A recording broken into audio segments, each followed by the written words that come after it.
ये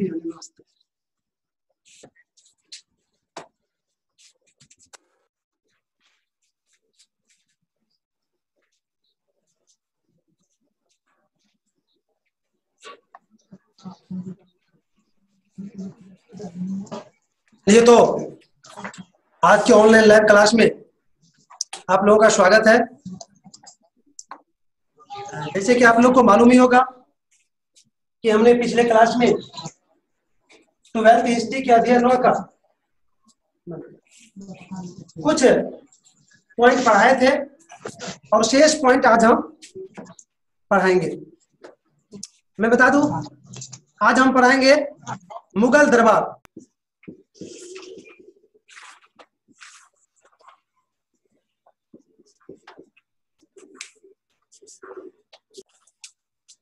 एक बार मेरे भाई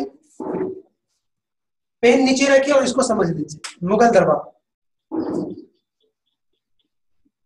आपने पुरानी सिनेमा, पुरानी धारावाहिक या रामायण, महाभारत इत्यादि या इसके जैसे अगर कोई चलचित्र आपने देखे होंगे और उसमें आप देखे होंगे कि कोई जो शासक होते हैं तो उसका राज दरबार कैसे लगता है, अर्थात दरबार कैसे लगता है।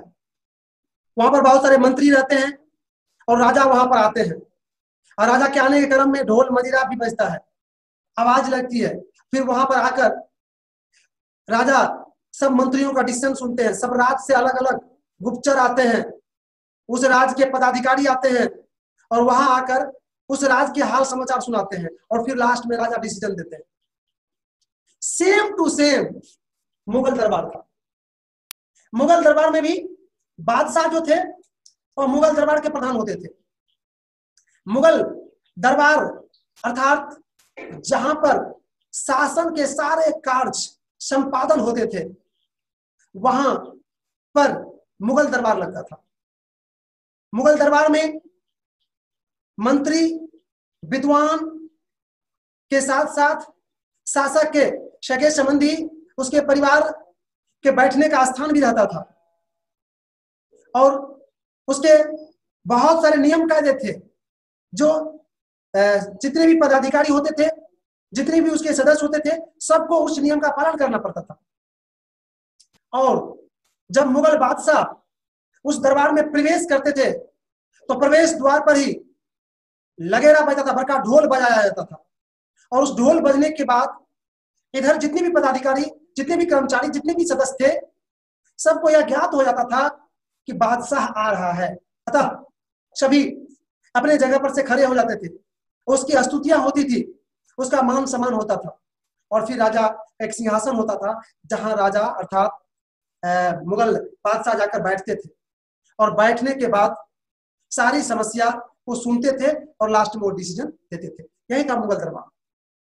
और मुगल दरबार में बड़े बड़े विद्वान को भी रहने का व्यवस्था था। इतना ही नहीं, बड़े बड़े संगीतकार, बड़े बड़े कलाकार, हस्तकला एवं अन्य कला को प्रदर्शित करने वाले व्यक्ति भी रहते थे। ये टोटल कानूनी कार्रवाई या राज को चलाने वाले नियम कायदा, निर्णय, न्याय इत्यादि के बाद थोड़ा मनोरंजन का भी काम वहां पर होता था। बड़े बड़े कलाकार अपने कला का प्रदर्शन भी वहां पर करते थे। वो उसके लिए जो बढ़िया मंत्री होते थे उसके पास अर्जी भेजा जाता था और फिर उसको अपने नंबर का इंतजार करते थे और फिर जब उसका नंबर आता था तो वो अपने कला को प्रदर्शन करते थे वहां पर। इस तरह से हम कह सकते हैं कि मुगल दरबार मुगल शासन के अंतर्गत एक महत्वपूर्ण पहलू था, जहां से शासन का ही संचालन नहीं होता था बल्कि एक कला को बढ़ावा देने के लिए, संगीत को बढ़ावा देने के लिए भी काम होता था। तो शायद मुगल दरबार समझ गए। मैं एक छोटा सा और बता दूं आपको, आपने बीरबल का नाम सुने होंगे। बीरबल भी थे, अकबर जो थे ना, अकबर के मुगल दरबार में बीरबल भी एक विद्वान थे। वैसे मैं बता दूं कि अकबर के दरबार में 9 गो बड़े विद्वान थे, जिसमें से एक बीरबल थे। उन्हीं को नवरत्न भी कहा जाता है। याद रखने वाला योग्य बात है, ये छोटा एग्जाम में नहीं, बड़े बड़े एग्जाम में पूछा करते हैं ये चीज कि 9 गो बड़े विद्वान थे, जिसमें से एक बीरबल थे। उन्हीं को नवरत्न भी कहा जाता है। याद रखने वाला योग्य बात है, ये छोटा एग्जाम में नहीं, बड़े बड़े एग्जाम में पूछा करते हैं ये चीज कि मुगल शासनकाल में नवरत्न से संबंधित किससे संबंधित है, तो बिल्कुल ही हो गया कि अकबर के दरबार से संबंधित है, क्योंकि अकबर के दरबार में 9 विद्वान थे, उन्हीं 9 विद्वान को नवरत्न कहा जाता था। तो शायद आपने मुगल दरबार के विषय में शायद आज काफी अधिक जानकारी ले ली, और हमको लगता है कि आज जो बढ़िया से सुन लिए होंगे, मुगल दरबार पर चाहे बोर्ड परीक्षा हो या किसी भी कंपटीशन में हो, अगर क्वेश्चन आएगा तो शायद आपसे नहीं छूटेगा। अब इसको आप लोग नोट कर लीजिए। मुगल दरबार काफी भव्य और गरिमामय था। यहाँ कई पदाधिकारी कार्यरत थे जो दरबार की कार्रवाई को संचालन करने में सहायता करते थे।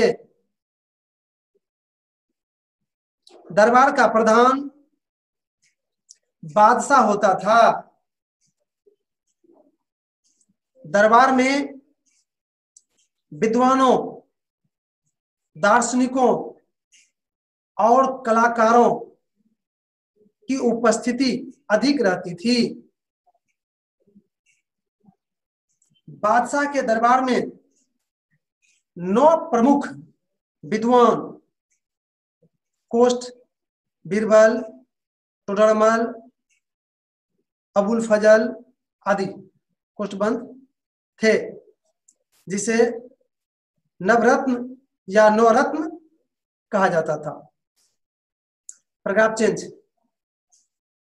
दरबार के अनेकों नियम थे जिसको कठोरता से पालन करना पड़ता था।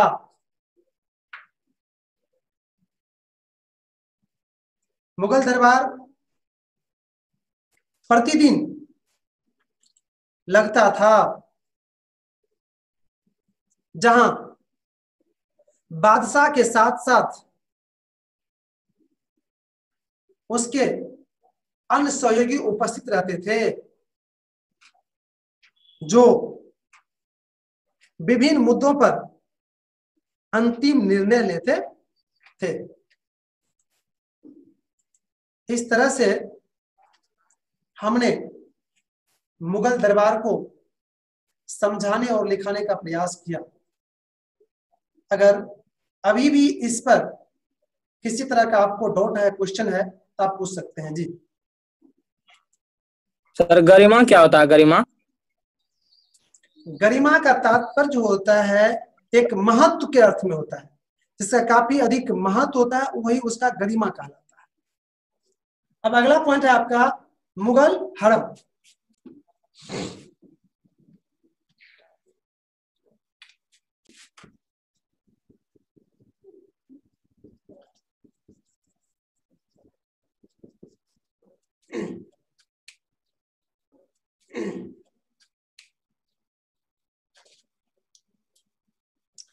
पेन नीचे रखिए, यह भी बहुत चटपटी क्वेश्चन है। कंपटीशन इत्यादि हर चीज में इसका उपयोग होता है।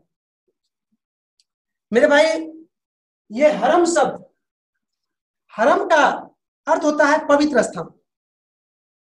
मुगल काल में बादशाहों ने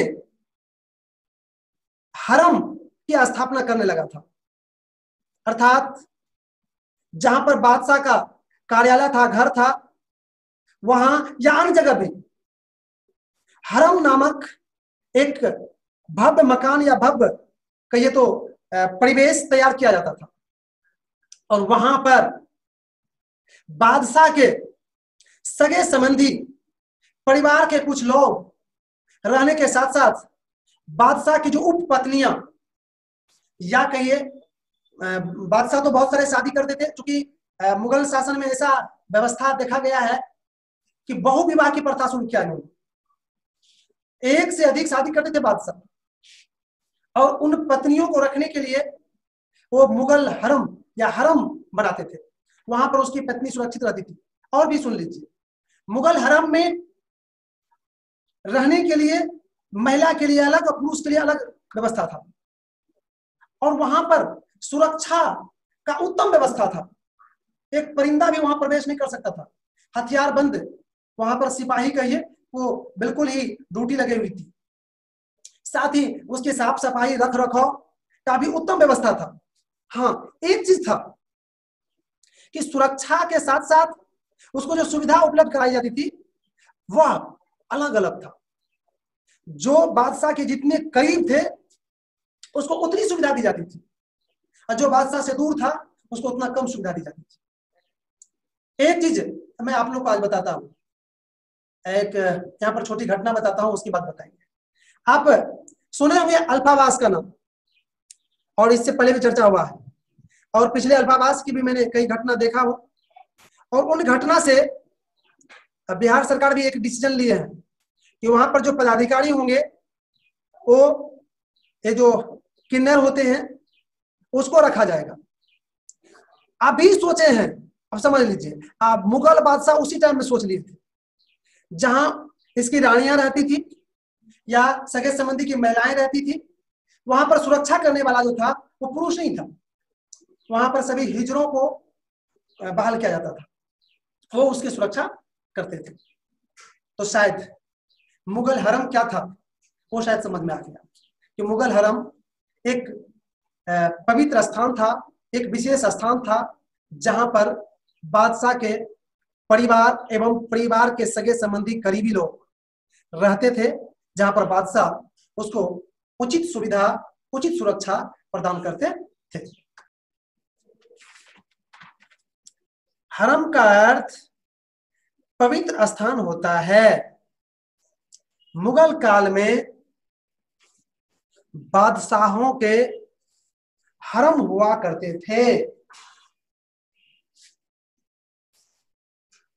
हरम में बादशाह के सगे संबंधी रहते थे, साथ ही बादशाह के बेगम और उप बेगम की बादशाह के बेगम और उप बेगम भी यहां रहती थी। हरम में रहने वाले व्यक्ति के सेवा करने के लिए दासियां और गुलाम नियुक्त किए जाते थे। यहां पर रह रहे लोगों का मान सम्मान एक जैसे नहीं होते थे। जो बादशाह के जितने करीब रिश्ते के थे उसका मान सम्मान उतना अधिक होता था।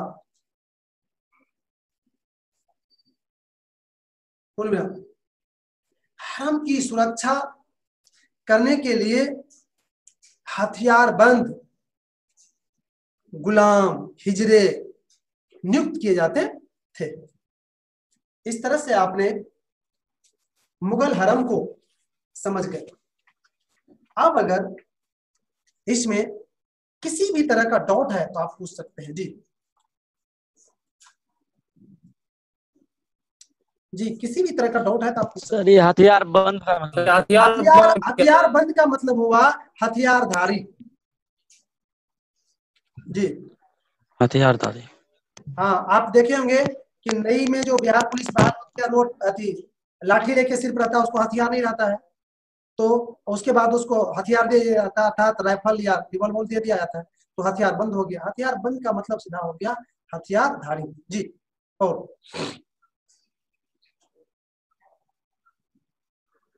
बताइए, लोग को एक जैसे मान सम्मान क्यों नहीं होता था?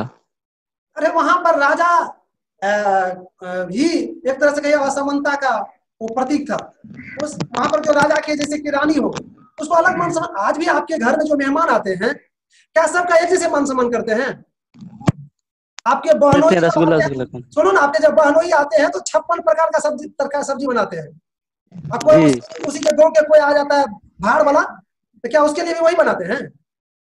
ना, वो तो नहीं बनाते। तो फिर वहां पर कैसे एक जैसे हो? सेम वहीं पर वही बात था कि जो बादशाह के करीबी थे तो उसको ज्यादा मान सम्मान दिया जाता था। स्वाभाविक होता है, हर जगह है, अभी भी है। चलिए आया क्वेश्चन अभी इसके। चल भी रहा है। जी जी जी, क्वेश्चन आया तो अच्छी बात है। चलो मेरे भाई, तो आज हम लोग अब आगे नहीं बढ़ पाएंगे क्योंकि समय इशारा कर रहा है। वैसे मात्र 1 मिनट टाइम है आप लोग के पास, 1 मिनट में हम कुछ कर नहीं पाएंगे, अतः कोई चीज करेंगे भी तो बीच में अटक जाएगा। अतः आज के क्लास को हम यहीं पर विराम देते हैं।